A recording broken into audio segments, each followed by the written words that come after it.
Assalamualaikum dan salam sejahtera.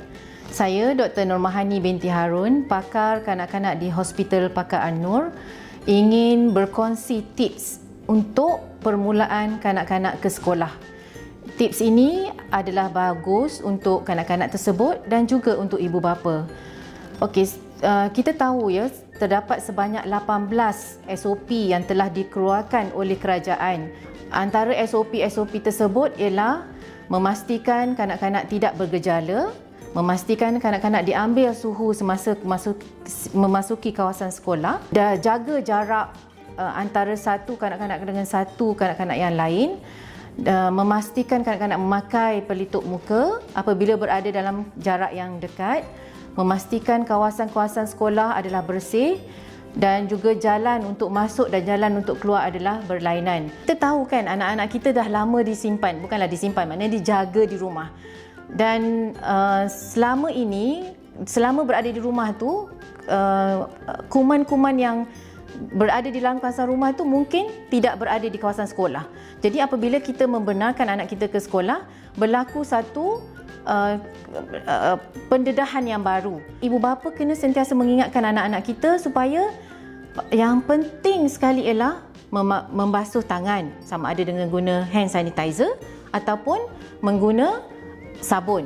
Yang kedua, memakai pelitup muka. Dan yang ketiga, memastikan anak-anak itu menjaga jarak sosial. Di sini saya akan tunjukkan video yang telah dirakamkan oleh staf Hospital Pakar An-Nur bagaimana cara-cara untuk membasuh tangan dengan betul.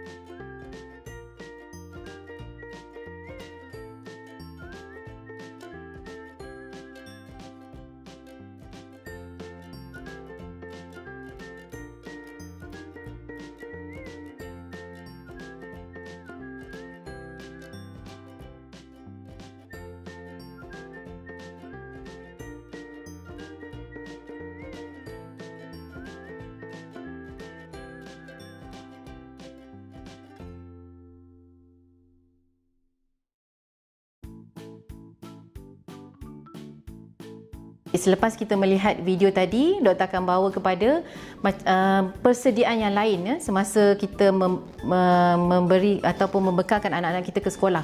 Apa bekalan yang perlu dibawa oleh mereka?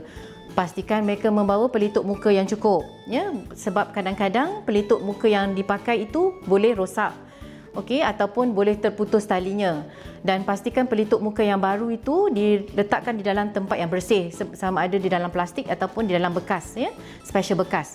Dan kita pastikan anak kita membawa makanan sendiri, ataupun jika terpaksa membeli makanan di kantin itu mestilah makanan yang telah dibungkus setiap satunya.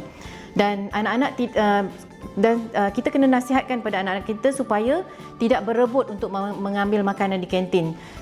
Jika boleh, makanan di kantin itu perlu diambil dengan pengendali makanan tersebut, iaitu pengendali makanan yang akan menghidangkan makanan-makanan yang perlu diberikan kepada kanak-kanak tersebut. Okey, bagi kadang-kadang kita kata anak-anak mestilah tidak bergejala kan. But of course ada juga anak-anak kita yang menghadapi masalah lelah, masalah allergic rhinitis. Ini antara gejala-gejala yang boleh berlaku, tetapi kita tidak perlu menyekat mereka daripada meneruskan persekolahan. Maknanya mereka boleh pergi ke sekolah seperti biasa. Sebab gejala mereka adalah gejala yang kronik ya. Tetapi kita perlu menasihatkan anak-anak kita yang mempunyai gejala seperti ini, memastikan mereka memakai pelitup muka dan juga pastikan mereka sentiasa membasuh tangan ya. Dan di dalam kelas agak susah ya untuk menjaga penjarakan sosial. Itu yang pasti. Tapi jika katakan dalam kelas tu penjarakan sosial tidak dapat diamalkan, so kanak-kanak mesti memakai pelitup muka. Tetapi jika jarak sosial dapat diamalkan, kanak-kanak boleh ya, kanak-kanak yang tidak bergejala sebenarnya boleh membuka pelitup muka supaya mereka tidak merasa rimas. So prevention is better than cure. So apa yang prevention tu? SOP, pastikan penjarakan sosial berlaku, pastikan pelitup muka dipakai, pastikan tangan dibasuh sebelum kita makan atau minum, ya. Okey. Kadang-kadang kita wonder sama ada diorang boleh meneruskan discussion ke tidak, sama ada diorang boleh bersalam-salaman ke tidak. Bersalaman-salaman mengikut norma yang baru. Kalau untuk discussion, kita boleh galakkan anak-anak menggunakan discussion dengan alat-alat yang moden, iaitu menggunakan alam maya, ataupun discussion boleh berlaku dalam fizikal, maknanya dalam satu kelas tu, tapi dengan jarak yang dibenarkan. Bagi pelajar Muslim pula, pastikan mereka membawa telekung masing-masing. Okey, dan sejadah untuk mereka solat. Simpan telekung dan sejadah dengan baik dan jangan share. Itu kita kena pesan dengan anak, jangan share.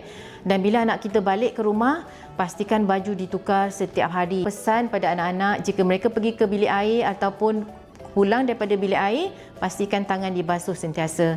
Itu antara tips supaya risiko untuk mendapat COVID-19 berkurangan dan kita dapat meneruskan hidup kita seperti biasa dalam keadaan norma yang baru. Kita juga kena menolong usaha-usaha yang telah dijalankan oleh cikgu dengan mengikuti SOP-SOP yang telah ditetapkan. Sekian, terima kasih.